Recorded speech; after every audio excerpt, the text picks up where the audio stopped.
Hello mga kapatid, magandang umaga po sa inyo. Salamat sa Panginoon sa opportunity ho na tayo ay nag-meet sa umagang ito. Salamat sa Panginoon sa opportunity. Tayo po'y nagising. Alam niyo, hindi the blessing from the Lord kapag tayo nagigising. Opo. Hindi lahat ng tao nagigising eh. Pero ikaw kaibigan ay dilob ng Diyos na magising sa araw na ito. With a purpose syempre. Lahat naman yan may layunin ng Diyos ba't tayo nagigising eh. Isa sa mga layunin ng Diyos, siyempre para mapatuloy natin siya masamba, mabigyan ng parangal sa araw-araw. Hindi lang maasikaso yung ating pamilya, yung ating karir, kundi ma-enjoy natin ang buhay to the fullest, ika nga. At siyempre sa kabutihan ng Lord ho yan, mga kapatid. At alam natin na ang Diyos ay patuloy na kumikilos sa ating mga buhay. At nagpapasalamat tayo sa opportunity na binibigay ng Lord sa atin. Opo. At sana nga ho ay maging maganda yung maghapon natin, tulungan tayo ng Panginoon Diyos. Alam ko na isa sa mga discouraging moments natin yung bang wala nangyayari sa maghapon. Opo. Tandaan natin, ito ay partisipasyon natin sa kaharian ng Diyos. We see to it na ang lahat ng ating ginagawa, iniisip, ay may kinalaman sa kaharian ng Diyos. At alam ko na ang kalaban din naman ay kumikilos 24/7. Pero it's a matter of choice. Kung nais natin maglingkod sa Panginoon Diyos ay magpapatuloy tayo at we have to participate, mga kapatid. Opo.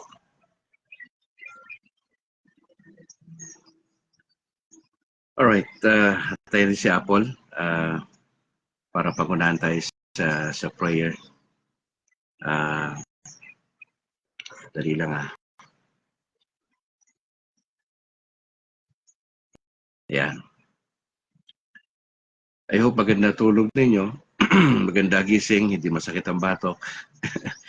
Yun po yung importante. Raydan Garcia, salamat. Maruha Javier, salamat po. God bless sa inyong mga pamilya, mga kapatid. Nagdi-decline Apple Nagdi-decline. Nagdi-decline. Di balik natin ulit. Tayo natin si Apple, kapatid nagdi-decline na Apple. Ayaw ka na naman papasukin Time check, alas 5:53, mga kapatid. Alitz, Digit, maayong aga, bro Calix. God bless you and your family. Sabi ni Alitz. God bless po sa work. Sa manawa kayo ng Panginoon Diyos. Walang marinig si walang audio, sabi ni Apple. Mga kapatid, it's indeed a privilege. Nagising tayo. Sabi ko nga kanina, hindi lahat nagigising Bro, Christian Paul Gaylan, ang presidente ng Catholic Faith Defenders sa Diocese of Bacolod. Magandang umaga, bro. God bless. Pwede ka ba mamaya sa gabi? Maganda topic Trinity, medyo madugo medyo madugo, bro. Baka pwede mamayang gabi, ha? Just let me know kung pwede. Wala daw marinig na audio si Dali, Sabi mabalik si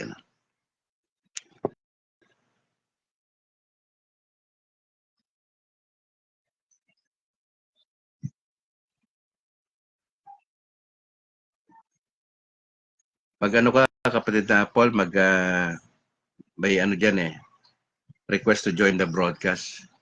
Nawala ka na dito sa nawala ka na rito sa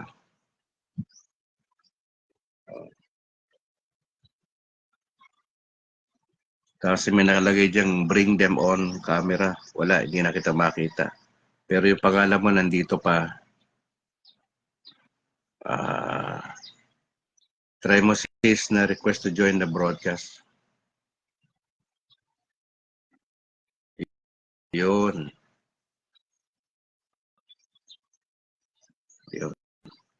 Hopefully, okay na Ganoon talaga kapag pagka live Oo. Yung mga ganito eh. Pag recorded, wala masyadong hassle na ganito. Oo. Kaya lang hindi kayo makakapag-comment. Makakapag-comment kayo kapag na, na na-play na. Opo. Yun. Antayin natin si Apple. Oh. Mamaya po, maganda topic natin mamayang gabi sa usapang Katolisismo. Pag-usapan natin yung Trinity. Opo. Isa sa pinakamadugong topic yan sa Bible eh. Yung Trinity. Try natin yung mga taga-CFD na ma-invite natin to enlighten us. Paano nila i-plaster yan, yung Trinity.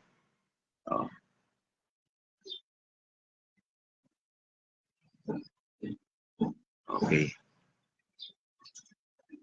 Hindi ka raw Paul, hindi ka mai-add. Ano ba yan?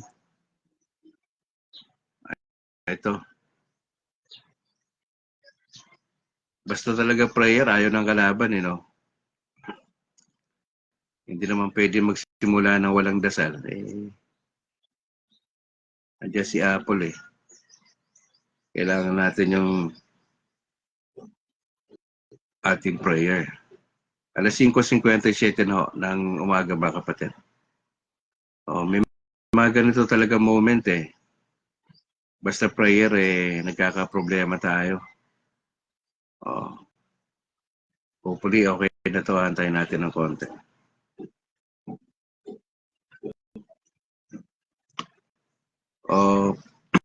Baka iba sa inyo gusto magtimpla ng kape, just go ahead mga kapatid. Iba pa oatmeal na lang. Oo. Jermelino Nasan Balahadya, magandang umaga po mula dyan sa San Pedro, Laguna. God bless, God bless. Uy, no answer from live, no? Mga ayaw ko talagang papasukin, Apple, Yes, Blessed Carlo Acutis, pray for us.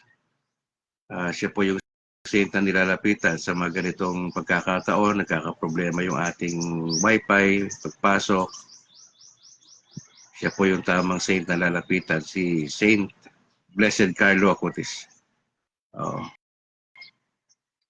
Siya yung dapat lapitan. Pray for us. Alright.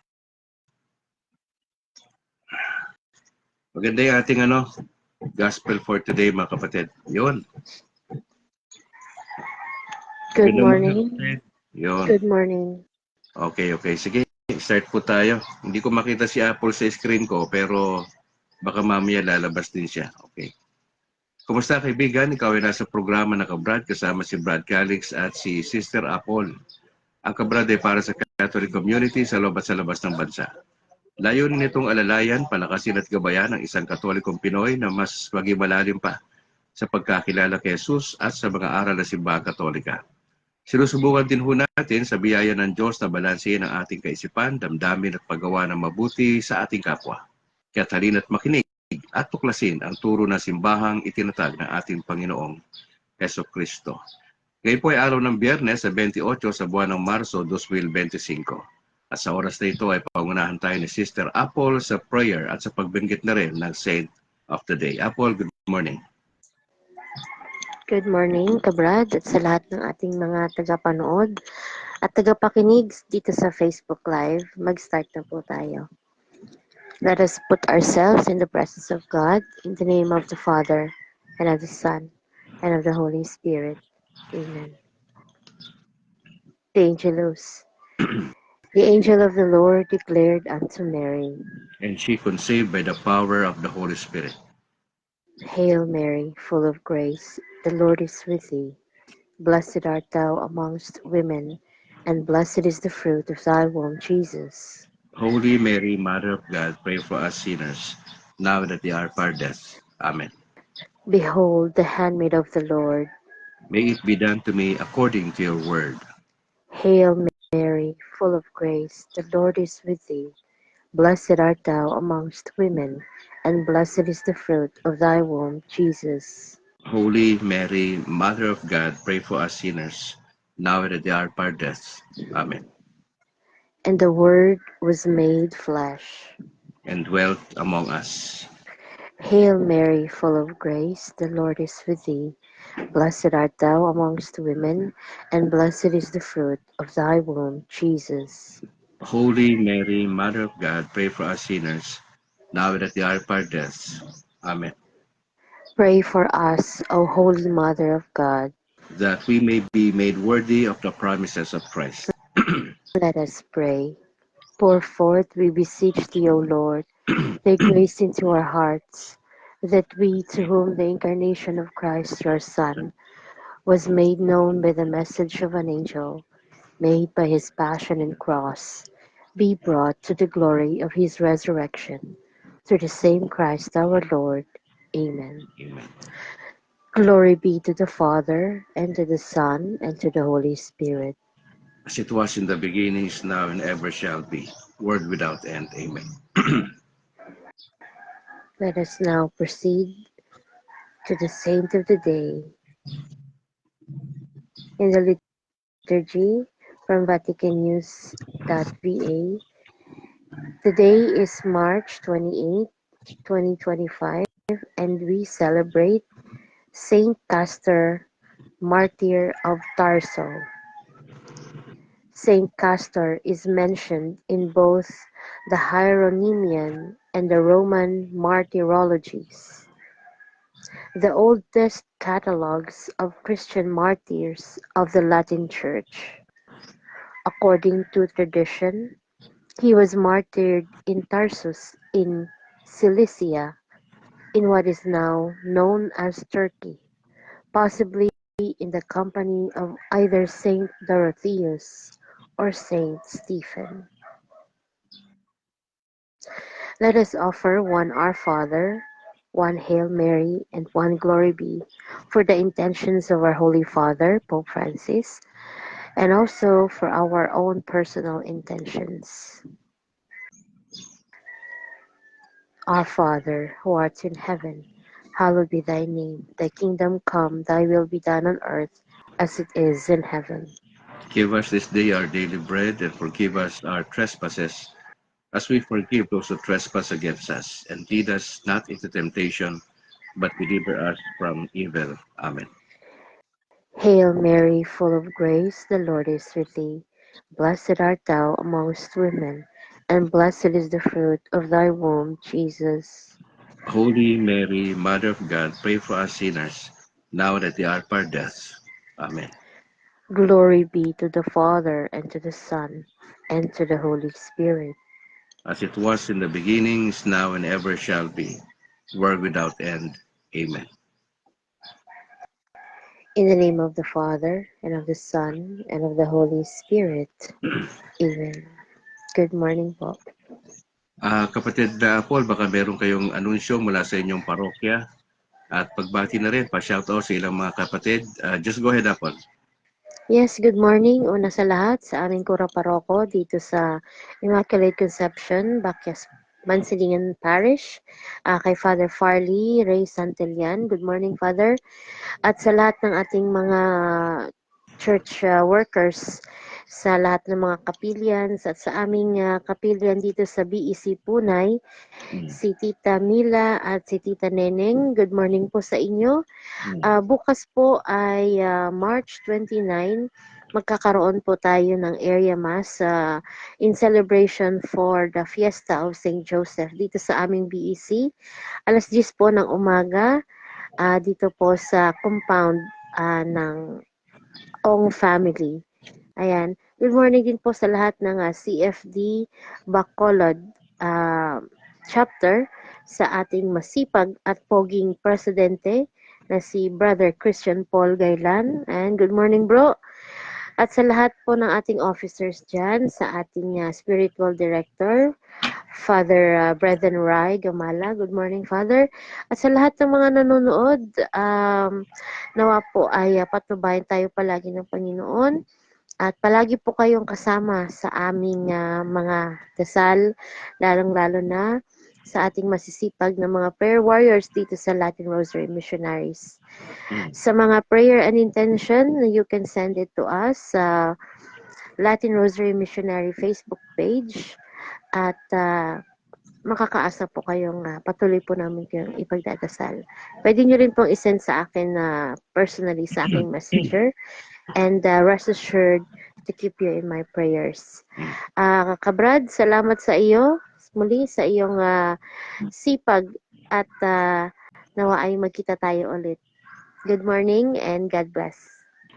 Alright, maraming salamat Apple. God bless sa buong pamilya sa iyong mister. Ganoon din kay Ninong at Ninang ha. Maraming salamat.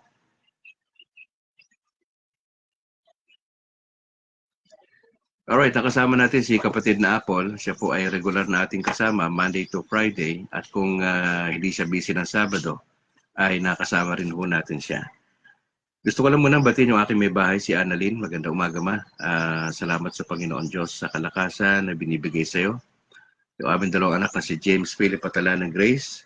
Ganon din yung aking mother na si Mama Elsie dyan sa bahagi po ng Kainta. Si Eloisa, binabati ko rin. Si Fred Al, si Charo, si Nicole, si Jairus Matthew, si Buddy, si Bimbim, si Paulo, si Picoy, si Rock, si Esme at yung kanilang mga anak. Si Julie, si Rolia dyan sa bahagi ng Pangasinan, si Buboy, saka si Bogs at yung kanilang mga anak.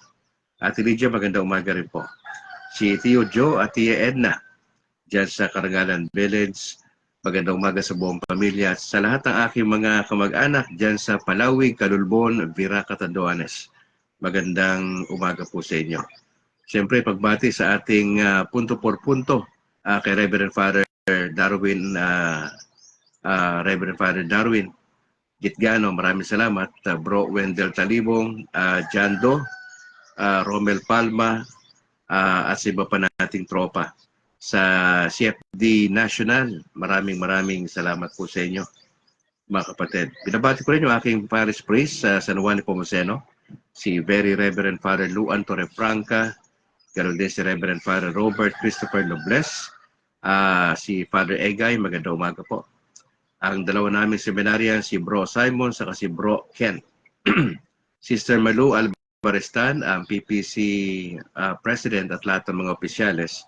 Bro Bernardo Apuyon sa Finance, Mike Sarad, ang Parish Secretary, si Marilyn Logrino at si Juby Ann Mare, ang mga kasama nila doon. Kay Jomer Aspan, magandang umaga po sa lahat ng mga parishioners dyan sa San Juan Nepomuceno, dyan sa Sumag, bahagi ng Bacolod. Magandang umaga rin kila Kenneth Alvin Bustamante, bro, maraming salamat. Kay Thea Marie Pescador, kay Marjorie Batay Nagtoto, kay Badge dyan sa Legazpi, Albay, pa-shoutout daw kay Father Totoy. At sa lahat ng mga catechetical training at trainee na kasama ni Bro Brad Calix, magandang umaga po at sa aming masipag na coordinator si Mrs. Vanessa Sabit Molieno. Maraming salamat. Shoutout kay Reverend Father Henry Pineda, ang isa sa mga spiritual directors ni Brad Calix dyan sa Little Way Seminary, Kabangkalan. Magandang umaga po, ganoon din kay Jesus Bayoneta sa kanyang buong pamilya. Magandang umaga, Pads. Sister Mercy ng Pauline Media at lahat ng staff, magandang umaga po. Binalbagan sa Servants of the Divine Mercy, kay Bro Chubby Martin, saka kay Bro Boots Uy, magandang umaga. Kay Bro Pabs Gonzales, John Inglis, na kanilang mga elder, maraming salamat sa pananalangin. Sa All for Jesus Life Ministry, kila Bro Johnny Bigay, Willie Canseco, Joseph Benedicto, magandang umaga po. Sa lahat ng tropa ng PESMA Plus dyan sa Israel, magandang umaga, tanghali o gabi sa inyo mga kapatid. God bless. Sige, didiretso na po tayo sa Gospel of the Day. Tayo po ay nasa Mark chapter 12, 28 to 34. Chapter 12, 28 to 34. Sa Tagalog, itong sabi, may isang tagapagturo ng kautusan doon na nakikinig ng pagtatalo nila. Napakinggan niyang mahusay ang sagot ni Jesus, kaya lumapit siya at nagtanong din, ano po ba ang pinakamahalagang utos? Sumagot si Jesus, ito ang pinakamahalagang utos. Pakinggan nyo, mga taga-Israel, ang Panginoon nating Diyos, ang natatanging Panginoon. Kaya mahalin mo ang Panginoon mong Diyos ng buong puso, ng buong kaluluwa at ng buong pag-iisip at ng buong lakas. At ang pangalawa ito, mahalin mo ang iyong kapwa tulad ng pagmamahal mo sa iyong sarili. Wala nang ibang utos na higit pang mahalaga kaysa sa dalawang ito. Sinabi ng tagapagturo ng kautusan, tama po kayo, Guro. Totoo ang sinabi niyo na iisa lang ang Diyos at wala nang iba. At kailangan mahalin siya ng buong puso, ng buong pag-iisip at ng buong lakas. At kailangan ding mahalin ang kapwa tulad ng pagmamahal natin sa ating sarili. Higit na mahalaga ito kaysa sa lahat ng uri ng handog na sinusunog at iba pang mga handog. Nang marinig ni Jesus ng may katuruan o may katuturan ang mga sagot nito, sinabi niya rito, malapit ka nang mapabilang sa kaharian ng Diyos. Mula noon, wala nang nangahas na magtanong kay Jesus. Mga kapatid, maraming rason kung bakit nagtatanong ang tao sa Panginoon sa kanyang panahon. Una, may mga tao nagtatanong, napaka-curious lang kung anong meron kay Jesus. Pangalawa, may mga nagtatanong naman para subukin yung kanyang kaalaman. Meron naman nagtatanong na meron tamang motibo. Mga kapatid, ang ating Gospel of the Day ay nakasentro sa utos ng ating Diyos. At binanggit dito yung tagapagturo ng kautusan. Binabanggit sa wikang banyaga, scribes. Sila po yung mga magagaling at sila yung mga interpreter po ng Old Testament. Etong mga eskriba na to. Mahusay sila pagdating sa salita ng ating Panginoon. Sila yung nagsusulat, mga eskriba. Sila yung kumokopya ng salita ng Diyos. Mga maingat po yan sila pagdating sa pagkopya. Sila po yung mga responsableng tao na religious people sa panahon ng ating Panginoon, which is the first of all the commandments. Sabi ng eskriba. Sabi ng Lord, Hear, O Israel. Sa Old Testament po yun binanggit Kinote ng ating Panginoon sa Deuteronomy 6, 4, and 5. Hear, O Israel, the Lord our God is Lord alone, sabi rito. You shall love the Lord your God with all your heart, with all your soul, with all your mind, and with all your strength. Now, hindi po ibig sabihin niya na para bang may compartment. Okay? Lunes, mamahalin ko ang Lord with all my heart. Okay? Babatakin mo yung compartment na yan o kaya bubuksan mo. Okay, Martes, with all my soul. Miyerkules, with all my mind. Huwebes, with all my strength. Hindi. Ang ibig lang mo sabihin yan, yung kabuuan, pagka minahal natin ng Diyos, kompleto. Hindi ho tingi-tingi. Opo. Mabigat ho ito, mga kapatid, kasi ito yung pinaka-puso. Talagang uunahin ho talaga natin ang Diyos sa ating mga buhay. Sabi diyan, mahalin po Mahalin ang Panginoon mong Diyos ng buong puso. Ang tanong lang sa atin, paano? Marahil po, alam na natin to, maraming beses na natin narinig sa homily ng ating mga kaparian. Pero ang lagi lang namang hamon dito, paano? Paano natin gagawin? Kasi madali itong sabihin Madaling pag-usapan to Opo. You shall love the Lord your God with all your heart. Okay. At nasa mind na natin yan. Hindi na maalis yan sa utak natin. Pero ang hamon lagi, mga kapatid, paano? Paano natin mamahalin ang Diyos? Sabi dito, with all Hindi ko sinabing with half. Kalahati ng puso, kalahati ng soul, kalahati ng mind, kalahati ng... Hindi ho Nasabi dyan, with all your heart. Mga kapatid, ako naisip ko bilang bagong Katoliko at dating pastor. Paano to gawin? Yung basic. Kaya ba natin gawin to sa isang banda? Kaya ba nating mahalin ang Diyos kung paano niya tayo minahal? Mapapantayan ba natin yung pagmamahal ng Diyos sa atin? Hindi. Hindi natin mapapantayan yan. bilang Katoliko. Yung pagmamahal ng Diyos, grabe ho yun eh. Pwede siya magmahal ng sabay-sabay eh. Pag nagmahal ng Diyos, todo eh. Pag nagmahal ng Diyos, kompleto, may patawad eh. At hindi niya inaalala yung atraso natin. Tayo, pwede tayo magpatawad, pero nasa utak natin yung kasalanan ng tao. Ganon tayo. Mabigat ho ito, mga kapatid. Kaya kung magtatangka tayo magmahal sa Panginoon Diyos ng buo, maganda yung sa loobin natin, pero sa isang banda, may hirapan tayo. Kasi yung inclination natin gumawa ng kasalanan sa araw-araw. Yun ang nagpe-prevent sa atin para mahalin natin ang Diyos ng buong puso, kaluluwa, isip at lakas. Yung tendency natin, hindi lang na magkasala araw-araw, kundi yung maging pabaya tayo sa spiritual life natin. Pangatlo, yung unahin natin ang sarili natin. Madalas so yung usapin na to,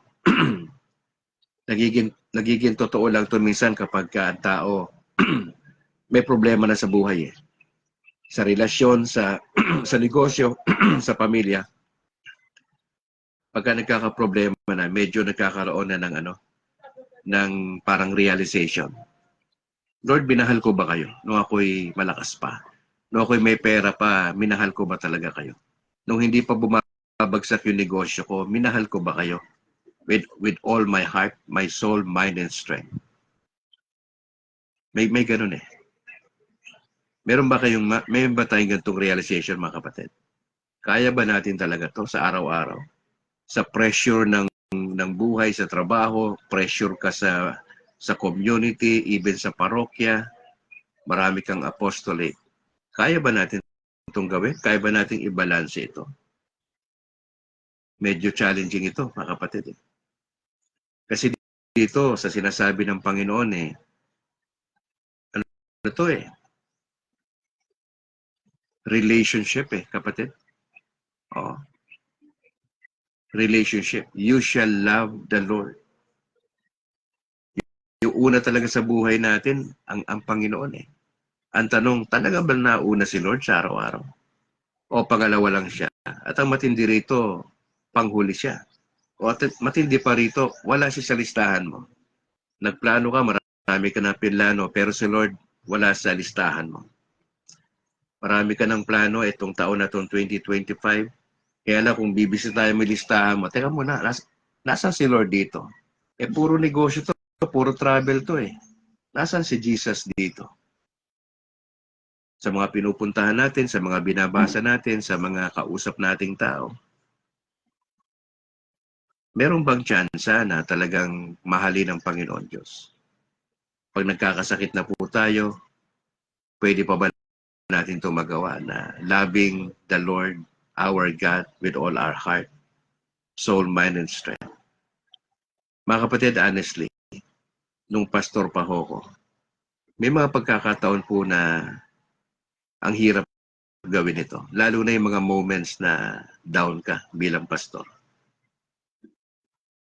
Kasi ang mga pastor parang pari din Hindi naman namin pwede ipakita yung kalungkutan namin pag nagsasalita kami sa pulpito o nagbibigay ng homily si Father.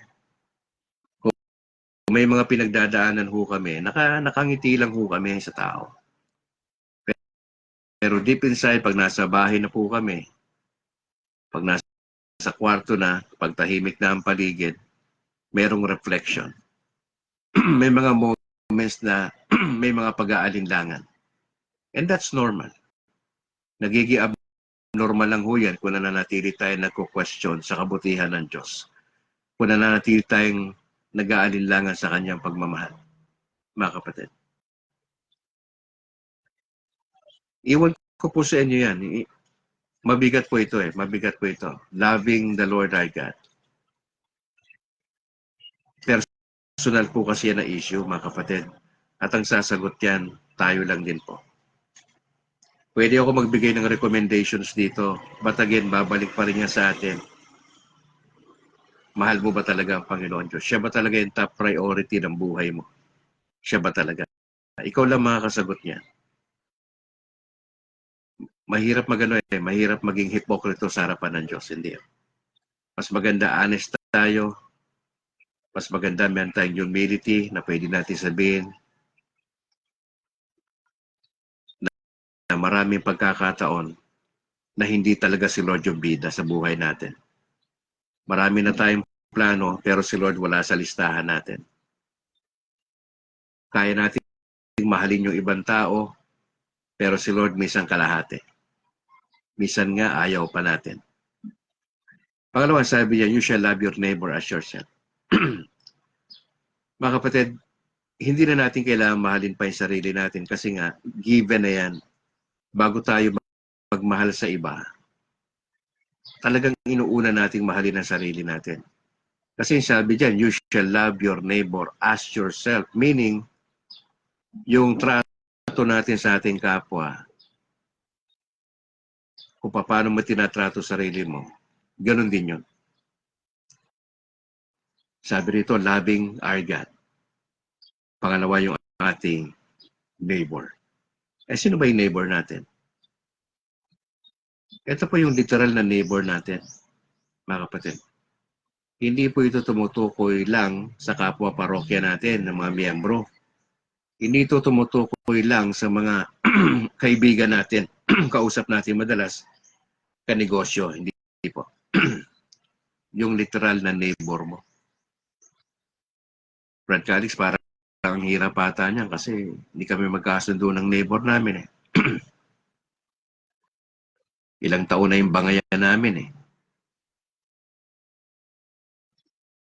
Parang malabo atang mahalin ko yung neighbor, Brad Calix, kasi tagal na yung utang sa akin eh. Walang plano magbayad eh.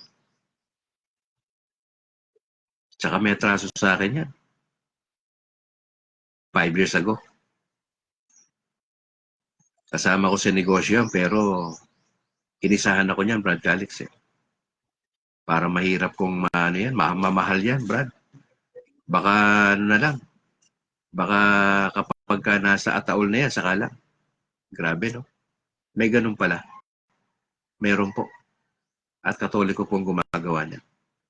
Mga kapatid. You shall love your neighbor as yourself. Paano ba natin minamahal sarili natin? Naalagaan natin.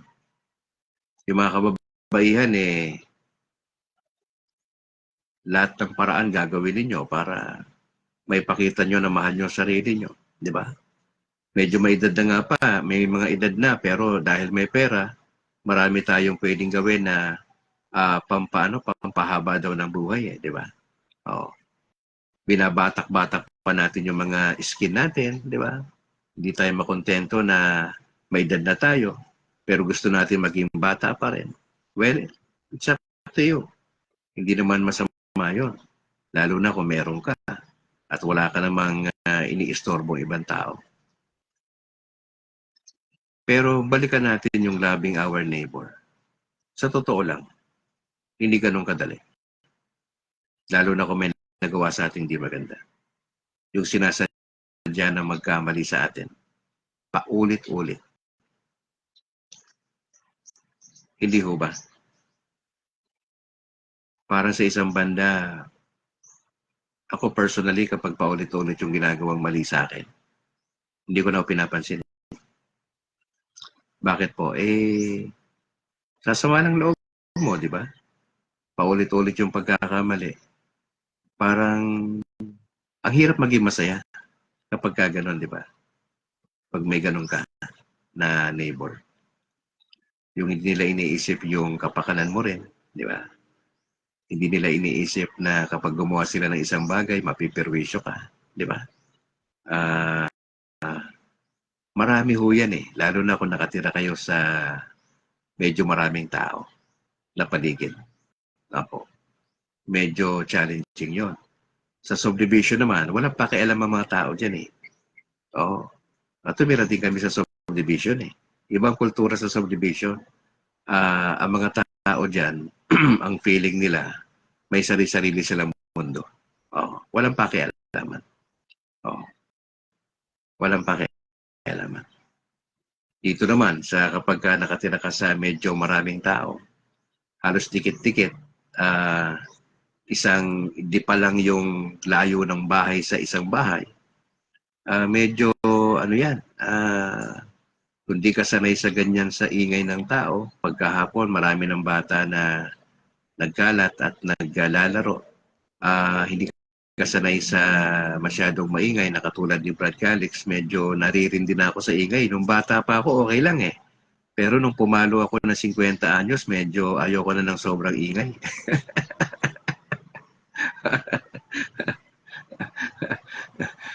Kaya minsan napapadungaw ako rito sa aking, nasa second floor kasi ako eh. Napapadungaw ako doon sa mga bata, lalo na pag gabi na, oo. Sabi ko, uwi na kayo sa inyo, gabi na. Oo, may ginagawa ako dito. Uwi na kayo. Ayan.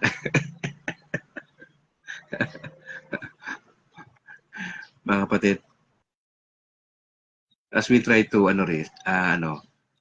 as we try to reflect itong sa gospel for today natin, masasabi natin, Lord, kulang pa. Lord, ako may atraso ako personally. Di ba? Pwede tayo sabihin eh.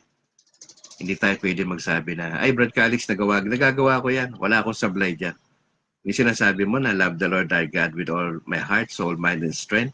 Ay, wala ang problema dyan, Brad Calix. Paprangkahin kita. Maging totoo ka sa sarili mo. Hindi mo yan nagagawa minsan. Hindi natin totoong minsan namamahal ang Diyos. Kalahati lang. Di ba? Minsan nga napipilitan pa eh. Hindi po ba? Ang sabi ng Lord, wala nang ibang commandment pa na mas mahalaga dito sa dalawang to. Loving our God with all our heart, soul, mind, and strength. And then loving our neighbor. Paano natin minamahal yung ating kapwa. Yung unang apat, doon sa Ten Commandments, it pertains kay God. Yung 5 to 10, para sa ating kapwa. Yun po yung hati nun, mga kapatid. At salamat sa Panginoon dahil it reminds us bilang Katoliko na talagang hindi lang natin pag-isipan kundi yung honest na puso, honest to goodness na reflection. Lord, sana itong 2025 talagang seryosong mahalin kita. Yung mga ganon. At kung paano natin gagawin yan, nasa sa atin na ho yun. Kung paano natin gagawin yan. Ganon din sa ating neighbor. Lord willing, ay dahan-dahan. No? Kasi mahirap biglayin eh. Lalo na kung medyo mabigat yung nagawa sa'yo. Di ba? Medyo hindi ganun kadali yun. Honestly, hindi ganun kadali. Pag once kasi nasira na yung trust, di ba? Ang hirap ibalik eh. May nabasa nga ako na yung mga in-unfriend mo na tao sa buhay mo, mahirap mo yung ibalik bilang maging kaibigan ulit. Kasi may reason bakit in-unfriend, di ba? Kung mabigat yung atraso, medyo magdadalawang isip ka. Siguro yung patawarin, yes. Pero yung bigyan ng chance siguro sa iba, yes. Pero may ibang kapatid na magsasabi, teka muna. Alam natin time heals, di ba? Bisa nang nakakalungkot lang yung time heals natin pagka namamatay na yung kapitbahay o yung tropa natin, di ba? Mga kaibigan. Pag nag-a-assemble tayo doon, parang yun ang ginagamit ng Lord para totally may healing, di ba? Hindi talaga bigla-bigla, lalo sa kultura natin. I've seen mga